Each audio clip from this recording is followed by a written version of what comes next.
Children, now today we come to the next subtopic in the lesson, atoms and molecules, and that is writing the chemical formulae.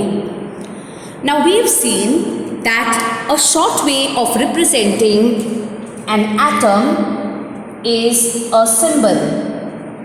Like for example, the symbol of sodium is Na, the symbol of silver is Ag, the symbol of oxide is O. Okay, so symbol is a short way of representing an atom of an element. So when you're talking of a single atom, it's a symbol which is the short form.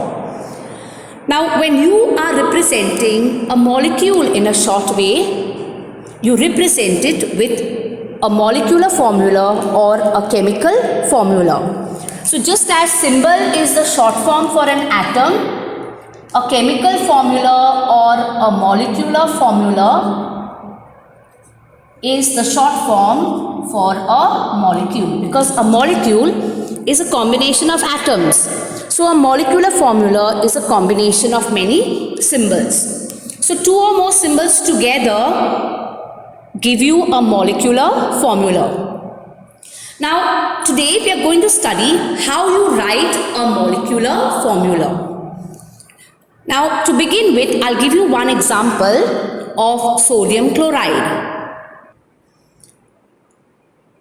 Now sodium chloride has sodium and chloride. So in the first step, you have to write the symbol. So the symbol of sodium is Na.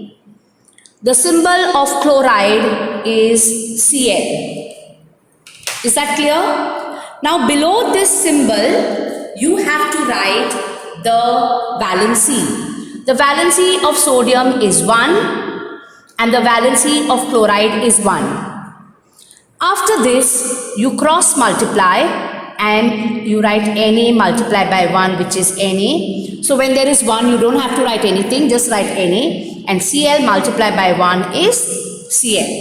So the molecular formula of sodium chloride is NaCl.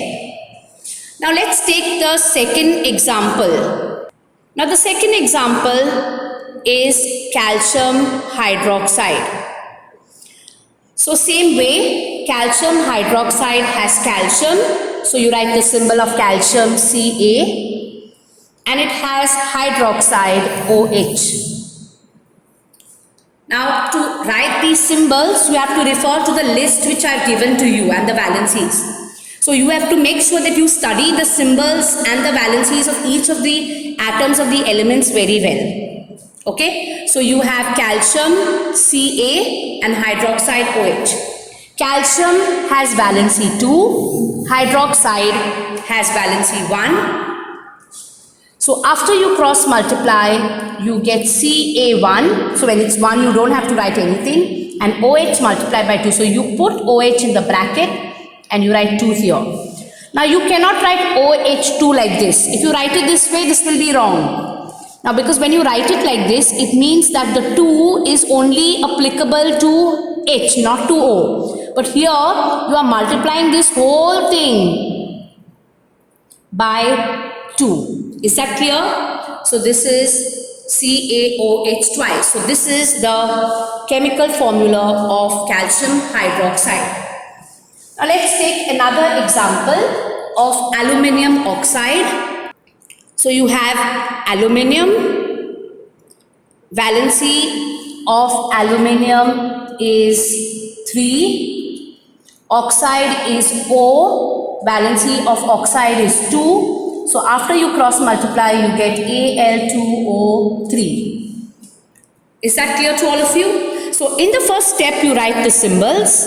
In the second step, you write the valency. See if anything cancels. If nothing cancels, then you just cross multiply and write. So you have Al2O3. Then we have the fourth one, and that is iron 3 oxide. Now if you look at iron, there are two types of iron. There is ferrous with valency 2 and there is ferric with valency 3. So this is ferric. When they write Roman number 3 here, it means that the valency is 3. If they write Roman number 2, it means iron with valency 2. So in the first step, you write the symbol Fe. The valency of Fe is 3. Oxide is O. Valency of oxide is 2. So after you cross multiply, you get Fe2O3.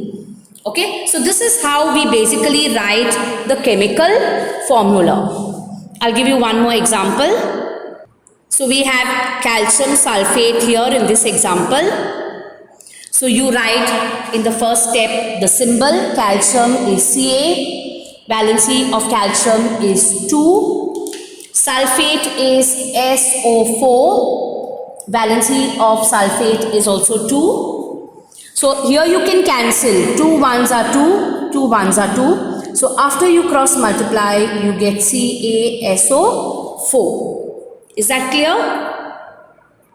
Now we have the sixth one, which is sodium sulfide. So again you write the symbol of sodium, that's Na, valency of sodium is 1, sulfide is S, valency of sulfide is 2. So after you cross multiply, you get Na2S1. So you get Na2S. So like this, you have to write the chemical formula. Now this is very, very important for you. You have to know the symbols and you have to know which elements or which atoms have a particular valency. So you have to study all the atoms with valency 1, valency 2, valency 3. Is that clear? So it's very, very important. So in the first step, you just write the symbols of the element. In the second step, you write the valency, see whatever cancels. Then you cross multiply and you write. So you will need these to write chemical equations. We will be doing chemical equations and reactions this year. So that in the 10th standard, it is just a revision for you. Okay, so it's very, very important. You have to learn the symbols and the valencies. And you know how to do it, so it's very easy. And I'm going to give you some examples. So these which I've solved, I will send you, which you have to write in your notebook.